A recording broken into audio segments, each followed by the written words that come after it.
Alors, qu'est-ce qui va se passer là, demain? Bien, écoutez, nous, on a toutes les forces possibles sur le terrain, c'est-à-dire que les gens sont là. La réponse est très bonne. Moi, je suis allé, mais en politique, l'humilité, c'est de mise. Moi, j'ai une bonne confiance, mais à la fin, c'est les électeurs qui ont le dernier mot. Je pense que le plan du premier ministre, le fait qu'on se retrouve aussi dans une période assez unique dans l'histoire du Canada, dans l'histoire même de l'humanité, je pense que ça rassemble les gens. Les gens voient qu'on est dans un moment sérieux, on a un leader qui est sérieux, on a une équipe qui est sérieuse, et je pense que ça rassure. Moi, je vous dis, je le dis souvent en anglais, c'est la rapidité, l'étendue, l'échelle des changements, c'est la géopolitique, c'est les chaînes d'approvisionnement, c'est l'économie, c'est la technologie. Ça fait beaucoup de choses pour les gens qui nous regardent. Et je pense que les gens veulent être rassurés, veulent avoir un premier ministre qui a un plan clair, une équipe solide. Et je pense que c'est ça qu'on offre aux gens de Terrebonne. Le fait que le chef du Bloc dit que vous pouvez voter avec votre cœur là, maintenant, parce qu'il n'a pas besoin de votre majorité. Est-ce que ça va faire une différence, pensez-vous? Bien, écoutez, si les gens votent avec leur cœur, ils devraient voter libéral. On a la plus grosse équipe libérale qui représente le Québec. Vous savez, ceux qui représentent le Québec aujourd'hui, c'est l'équipe libérale. C'est là où il y a le plus de députés. Et alors, je pense que si les gens votent avec leur cœur, ils vont voter aussi avec leur tête. C'est-à-dire que, pour une fois, ces deux valeurs-là sont alignées. Les gens peuvent voter avec leur cœur. Ils savent qu'ils ont... Écoutez, regardez le nombre de Québécois et de Québécoises qui ont des rôles importants au niveau du cabinet.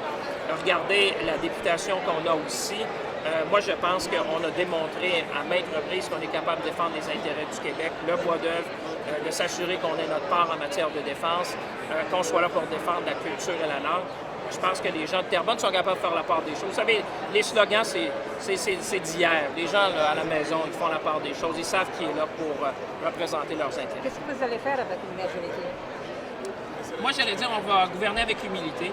Vous savez, moi, j'ai toujours dit en politique, l'humilité, l'authenticité, l'empathie, c'est gage de succès à long terme. On va faire les choses qu'on doit faire. Le premier ministre nous a demandé de faire des choses dans ce pays-là à une vitesse, à une échelle qu'on n'a pas vue. Pourquoi? Parce que le monde change. Hein? La volatilité, la complexité du monde demande à ce que le Canada se positionne bien. On a la deuxième économie avec la plus forte croissance des pays du G7. On a des fondamentaux qui sont solides. On a des gens, la population la plus éduquée. On fabrique des navires, des avions, des automobiles. On a des minéraux critiques. On a de l'énergie.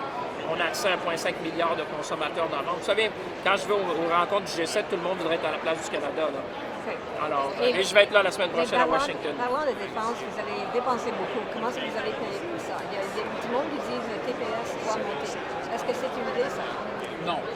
Moi, je vous dirais, on est capable, on l'a démontré qu'on est capable on a toujours dit on va dépenser moins pour investir plus. Et on va être capable de le faire. Je pense que les gens comprennent que défendre la souveraineté du territoire canadien, c'est de prendre position, par exemple, dans les régions nordiques, développer nos communautés. Vous savez, les autres pays du G7 le font depuis des années. Là. Je veux dire, de prendre les investissements militaires pour faire de la recherche et du développement, pour financer une partie dans les universités, pour faire de l'innovation. Vous savez, le Canada n'est pas différent. On va le faire de façon intelligente. Ça va devenir un moteur économique comme ça l'est dans d'autres pays du G7. Regardez en France. L'industrie de la défense est un des piliers de l'économie française. Pour nous autres, 2 5 ça coûte de l'argent, ça. Mais c'est la même chose pour les autres pays de l'OTAN, les autres pays du G7. Vous savez, le Canada ne fait pas bande à part. Vous savez, c'est une décision des pays du G7, plutôt des pays de l'OTAN. Mais le Canada est mieux positionné, c'est ça que je vous dis, quand vous regardez les autres pays aujourd'hui, parce que tout est relatif dans le monde. Quand vous regardez ce qui se passe en Europe aujourd'hui, vous regardez ce qui se passe au Canada, vous regardez les chiffres, même le Fonds monétaire dit que le Canada, c'est le modèle. Je pense qu'on est dans une position. Est-ce que vous allez avoir assez d'argent pour donner un break sur l'essence pour le moment? Et pour l'instant, ce qu'on regarde, c'est la situation. On suit ça de très, très près. C'est une situation qui est volatile. Vous savez, ça change de jour en jour. On n'a jamais vu ça. Hein. Si vous regardez, vous et moi, là, dans notre vie, on n'a pas vécu ça. Là. Des changements de 10-20 $ dans la même journée. Alors, quand on était avec le Fonds monétaire cette semaine, on va se voir à Washington, justement, mercredi, avec l'Agence d'énergie internationale aussi.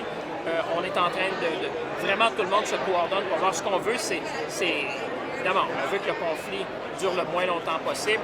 On veut rétablir les chaînes d'approvisionnement le plus rapidement possible parce que ce qu'il faut regarder, c'est non seulement le prix de l'essence aujourd'hui, mais l'effet secondaire. Vous dites, en 2025, le monde est incertain.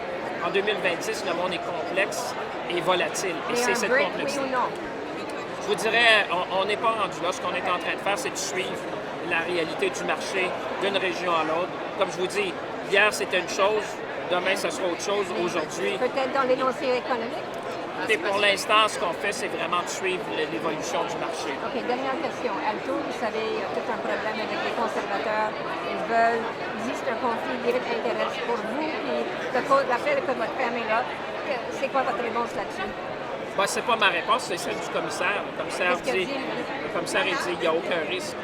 Alors, c'est pas moi qui le dis. Moi, j'ai suivi l'ensemble des règles et je vais continuer de le suivre. Pour le reste, c'est de la politique. Les gens sont capables de faire la part des choses. C'est malheureux, mais c'est de la politique en 2026. Alors, c'est correct pour vous. Ben, c'est le commissaire à l'éthique, c'est même pas moi qui le dis, c'est le commissaire à l'éthique qui a dit, écoutez, non seulement j'ai rempli les règles, mais je suis allé au-delà.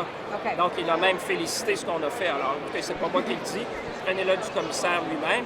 Et ça permet aux gens d'avoir des carrières de façon indépendante. Là. On est en 2026, les gens sont capables de faire l'un et l'autre en même temps, mais c'est aussi de la politique, il ne faut pas s'en faire avec ça. M. Champagne, bon congrès. Merci, vous êtes gentil. Merci.